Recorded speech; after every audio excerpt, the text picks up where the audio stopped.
JPAL and IPA, translating research into action.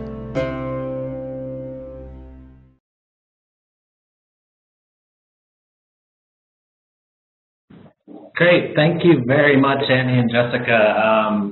So we're now going to move to take some questions from all of you listening in. We've already gotten a number of questions from the audience, so I'll try to group those as best as possible into sort of implementation versus the scale up versus next steps.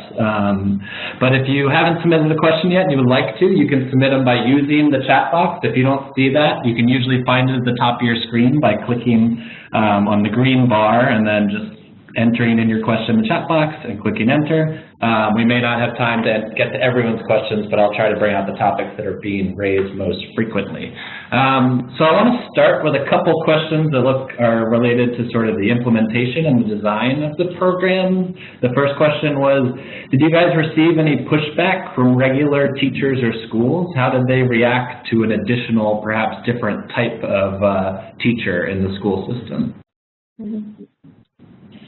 Yeah, that's an important question. That's one of the reasons why it was so important to work with the teachers union and to integrate them into the project.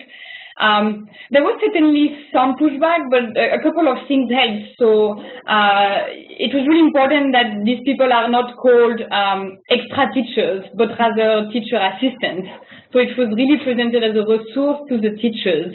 So that helped. The other thing is that the National Youth Employment Program was already deploying some of their beneficiaries to the education system. And usually the way that these people are used is, they're posted in schools and they're basically taking over an entire classroom. So they do play the role of teachers.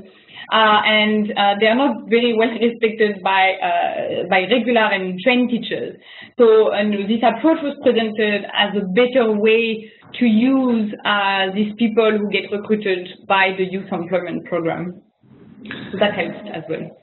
Great. And how good was, sorry, a couple of questions just popped up and pushed the other ones to the bottom. How good was compliance in this study? So how well were these teacher community assistants following the program, how it was designed? So overall, what we see is that compliance to the overall program design was pretty good in the sense that there were certain criteria for community assistants. They were supposed to be recruited from the community. They were supposed to be under a certain age. They were supposed to receive training. They were supposed to test the kids and then to do these remedial classes. So overall, all of that happened. The main issue with compliance was what Jessica described earlier, which is fairly low attendance and in fact decreasing attendance over time. Do you want to?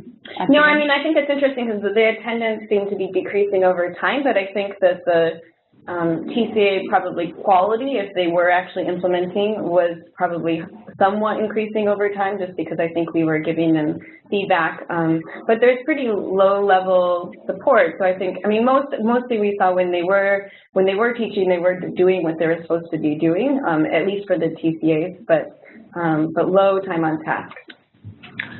Great, thank you. So the next question is about how you coordinated with the Ministry of Education. So how did you do that initially when you were introducing the program? Did you integrate this program within one of the ministry's existing programs, or was this an entirely new project?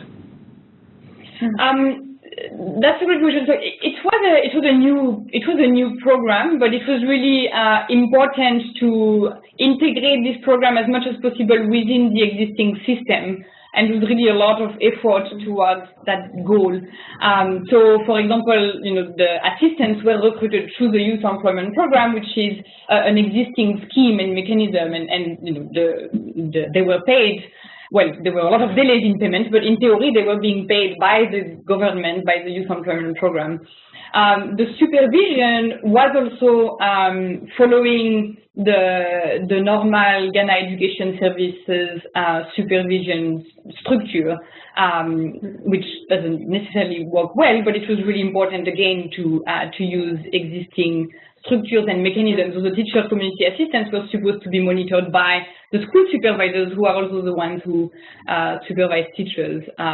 The training was I mentioned earlier that we had a technical assistance unit within IPA that provided support to the government to design and run the program. It was a small unit. There were only 5 people, 1 national coordinator and 4 regional coordinators. So compared to 500 schools, it's not much, but they played a really important role nevertheless. And yeah, and they worked with the teacher training unit in Ghana and developed master trainers, and so there was a group of people who had built up capacity in sort of being able to do the TCAI training as well. So we have master's trainers who we're working with. But we also, I think the steering committee was an important part of working with the ministry and with GES in particular. So we had a pretty active steering committee throughout the life of the study that really helped us sort of navigate issues as they came up and to be able to make sure as much as possible that they had buy-in. And one of the interesting things is they, through that steering committee, would go visit some of the schools, and it really helped us, I think, to be able to understand some of the interim results we got and to also sort of keep them engaged as we made sort of mid-course program corrections with them and then under their guidance. And so that was a really important part of working with the Ministry of Education and GES. Great, thank you. And I have 2 somewhat related questions. So one is that what would you say the most important issues are that could threaten external validity? So if you were taking these results from this context to another, what are some important things to think about there? And then I guess the second question that was related was, how much thought was put into the difference between an NGO and a government setting? So you mentioned that Pratham's program worked in more of an NGO setting, but had that worked in a government setting as well? So both of those questions are just getting at how do you take results from one area and translate them to the other, and what are the important things to think about? Yeah. Well, I guess to answer the second question first, maybe a little bit, is, I think that we worked hard, and especially in the first year, to design a monitoring system with cell phones, and so there could be some more real-time communications between the programs team and the schools and TCAs. And this, for a huge number of reasons, wasn't useful, but it was one of the ways in which we were trying to sort of strengthen the program, is being that it was implemented at scale, but also complement some of the education, the Ghana education sort of deficiencies. I think we find that there's low monitoring and sort of accountability within these government structures at times, and so that was a real concern, and that was the way that we were trying to supplement that. Having said that, that didn't happen the way that we'd hoped, and so I think, as we think about scaling up, they really relied on having a technical support unit, and so without that, I think it'd be hard to do that. There's other things around the government. I think political, sort of the political buy-in and sort of district level buy-in to the program probably did drive some of the regional effects you saw, and so that's a challenge that we would need to be thinking about when working with Ghana at scale, but also I'm sure at different other government levels, whereas an NGO sort of implementing structure might be sort of more uniform in that way. Do you want to talk about external validity? Yeah, so in terms of external validity, so in many ways, we were comfortable with the key concept about targeting instruction at the child level, because it had been evaluated under different forms and in different ways, in different contexts in India, in several states of India and in Kenya. So here it was really about transposing this key concept and in a different context, both geographic and, as you say, institutional. So it's working with the government instead of working with an NGO. A lot of attention was put into understanding these differences and understanding the constraints of working through the government. But I think through the project, we've learned a lot about the constraints of implementing anything new to a government system, and that's in many ways that's the object of the follow-up study. I think the implementation issues that happened here were not particularly surprising and would probably be similar in any other similar context with the government. I mean, the classroom environment that Annie described with teachers being faced with a variety of skill levels and a lot of kids not meeting sort of the basic skills they need to move on, that's probably similar in lots of places, but I think it's like the political economy and coming up with of the education system in Ghana and finding a way to make it truly sustainable and a program, just sort of no program at this point seems truly sustainable unless there's like ongoing funding, of course, and so I think that would vary quite significantly. And so that would lead to variations in programs and variations in implementations and new problems in other places. So. Great, thank you. So the next question is about how monitoring played a role. So how much did monitoring play a role in this intervention? Were teachers sort of checked up on to make sure they were implementing the program? And did teachers know they were being evaluated?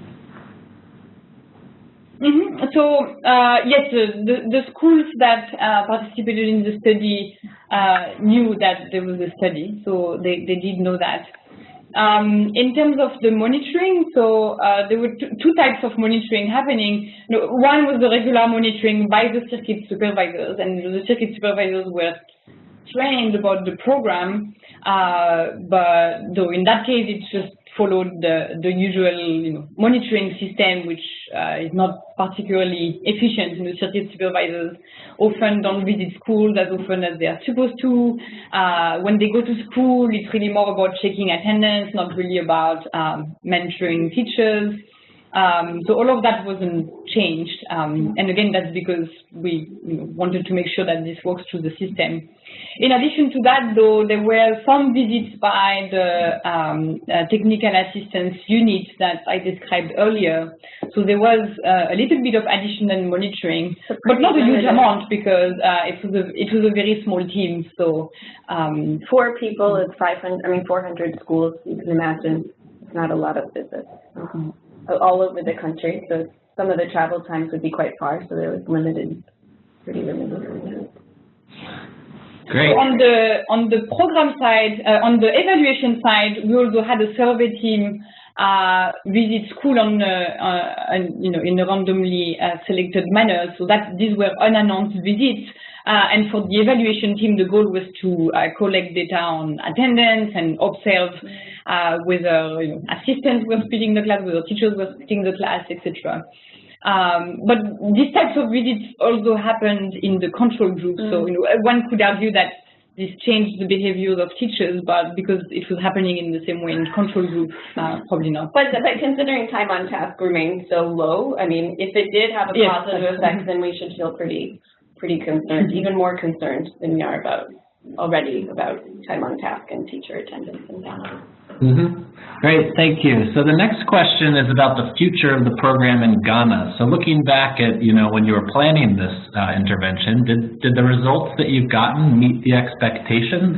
And were they compelling enough to continue the program or continue action?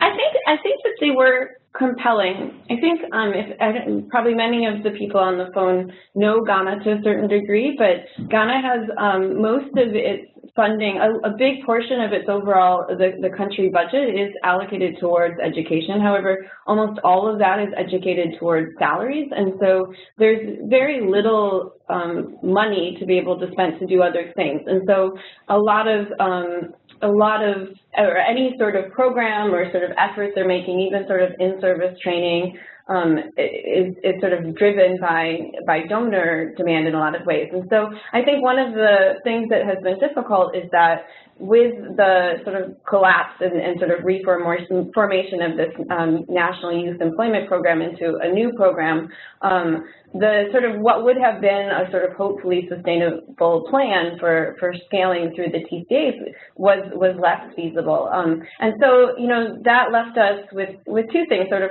trying to figure out sort of, I mean, that was, I think, looking back, something that, you know, there's a risk into any sort of design, but it wasn't something necessarily that we could have predicted so precisely. But that has led us to really sort of want to work with the government to think about, you know, they are interested in the results, and they do feel, like, I was just in Ghana last week, and they do feel bought into the design and that they did this and felt like it was working. And so, but you know, the teacher intervention wasn't blowing anyone away, really, and there's a lot of implementation challenges. And so one reason that Annie and I have decided to sort of follow up with an additional study is to help the government feel that they have some options in terms of making sure that their management structures could influence sort of improved teaching practice and perhaps also targeted instruction, because that helps them to sort of wield the existing systems that they have. And so while we're thinking about other ways to scale the program, you know, finding a sustainable model in an education program in Ghana is a sort of uphill battle. And so we're working along with a lot of other people trying to figure out how we can sustain programs in this way. So life happens, I guess, is part of the story. You have to roll with the punches. Right. And ultimately, it's about cost. So certainly the effects that we see are promising. You know, 0.15 standard deviations for grade 3 and 4 compared to other education evaluation. This is a pretty good effect, especially for, you know, large scale program like this one. So the question is, of course, at what cost? So that's why it's so important to both explore whether the teacher-led intervention can be made more effective, because it's obviously the less costly approach, and to explore how this approach can be integrated into the system. So potentially by using, again, the national service scheme, which is already paid for, and by looking at, you know, integrating these ideas into the teacher training colleges. So all of these things would, you know, over time, not have a lot of additional costs. There may be some, you know, design costs initially, but so that's really important, and that's something that other countries may want to consider. You know, in Ghana, you had the National Youth Employment Program, and may not exist anymore, but you have the National Service Scheme. You know, other countries may not have an existing mechanism to hire extra people, so that would be a cost to consider in other countries. Actually, one thing to add is there's, you might have read, many of you, that there's about $190 million being invested into Ghana's education system by USAID, and so this learning program. And so we were able to, we've been having conversations with the implementers of those programs, you know, helping them, because it is about this core concept. And so shifting people from thinking about TCAI as a program and shifting it back to thinking about what do we know about these core concepts is an ongoing conversation we've been having with USAID. And there's some promising indication that at least the idea of having differentiated instruction will, and also the importance of and value of community assistance may be a part of this kind of program and things that they're testing. So. Great, thank you. And a related question came in that, so aside from changing sort of the targeting of the instruction or the adding a community assistant to the classroom, do you think there's opportunity for Ghana to also revise its general curriculum to improve learning levels? They're doing that right now, actually, and I just last week met with the person who is the counterpart with USAID on that. And so, yeah, I think that there is, I think that there's more work to be done to understand what that would look like, but I definitely think that there's opportunities that we should continue to explore. Great, thank you. I have one more question here. Now, just as a reminder, we do have about 5 or 10 more minutes, I think, if that's okay with you, Annie and Jessica. So if anyone else out there listening in has any questions, please send them in and we'd be happy to answer them. Another question that came in was, so this is an example of IPA or working with a government, and how open generally are governments to using evidence in their decision making, or designing their programs around this type of evidence or evidence from another country? I think you have to take generally out of the question, because it really depends on the country, it depends on the ministry you're working with. So I don't think there is one answer to this question. Generally, though, it is challenging to work on this project with government, because it requires a lot of time building the partnerships and bringing in other stakeholders that also have an influence on what the government does. So obviously, priorities of governments may change, and that's completely outside of our control. People may change. It's very important to have champions, and they may leave.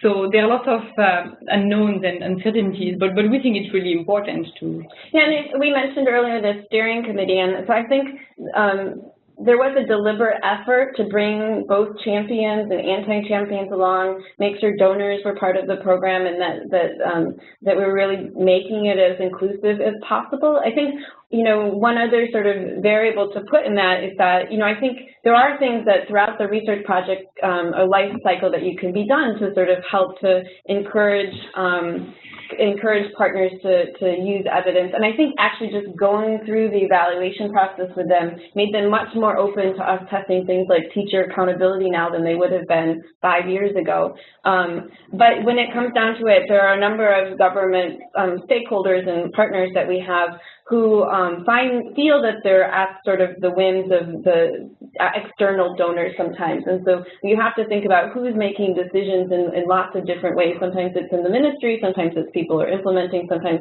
it's bodies who feel somewhat external to them. And so figuring out that landscape can be really important and sometimes hard to influence. So. Great, thank you. Next question comes about what types of skills are needed to perform this type of evaluation? Do you need a PhD, or are you seeing more governments or organizations doing these types of evaluations themselves? I haven't seen a government do this by themselves. Maybe they commission a study. Yeah, there are implementing organizations that sometimes run studies in-house, or they may run the study, with an academic leading those studies. So IPA's typical model is to work in partnership with academics. So academics leads the studies, and IPA recruits a team on the ground that manages all aspects of the evaluation. In this case, Jessica and myself were the principal investigators. This is actually pretty unusual for IPA. We don't have a PhD, but that's actually a pretty unusual thing. Yeah, I can't think of any exceptions. I think it's helpful, though. I mean, I think that if the government, we had more time. It takes time to really be thinking about the evaluation design and the results, and to be able to sort of have some sort of external lens and that's separate from the government agenda, especially when you're working with the government. So, I mean, I think that that's useful regardless. So I'm not sure I would encourage to not have any sort of external partner, because I think that there's some things that you just can't see when you're on the inside. There was another thing needed, I would say, on this project. So obviously there was the research skills needed to lead the evaluation, but in this case, as described, we worked very closely with the ministry to design, and we helped them run the intervention. And so the skills of our national coordinator, Mame Kiessel, were really critical, and her skills are really policy negotiation skills. So she was not in charge of the evaluation, she was in charge of the relationship with the government. And that was really important. And it was saying that there are also projects where we may be playing that role, but maybe in a less explicit way. And we may not have like one person with that kind of skill that's part of the project, and it's certainly something that was tremendously useful, especially when working with the government. Yeah, there wouldn't be a project without MAME. I think it was really critical.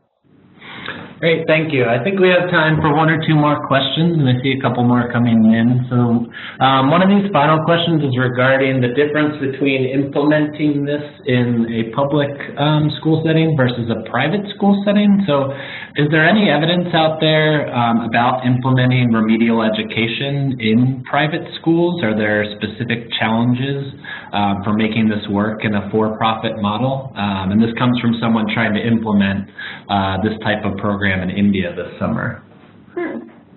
I don't think I don't know of results of similar studies with private schools.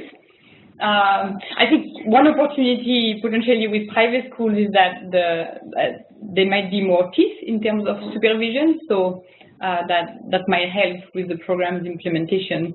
I would guess that needs might be quite similar otherwise. Yeah, I actually think it would strengthen. In some ways, I think that it would be easier to implement. And also your stakeholders, of course, are then your parents, and so there's also more of a push to want to make sure kids meet these basic levels of education. So hopefully it would be a tool that would be seen as profitable rather than and helpful in terms of attracting new students and parents. So yeah, and I think the key is to market it as a focus on reading. That the important thing is to really make sure all kids gain basic literacy and numeracy skills.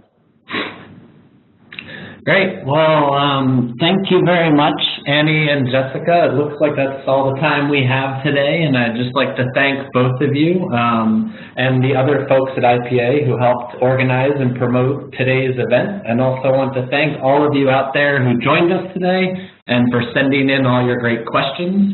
For anyone you know who missed the presentation and may be interested, we'll be posting the recording from today on our YouTube channel in the coming weeks. And if you have any feedback on the webinar, we'd love to hear it, or any additional questions. So you can send those via email at webinar@povertyactionlab.org. So thank you again, everyone, for joining us. Thank you, Annie and Jessica. We look forward to seeing you all at a future event. Thank you very much. Thanks, Luke. Bye-bye. Bye.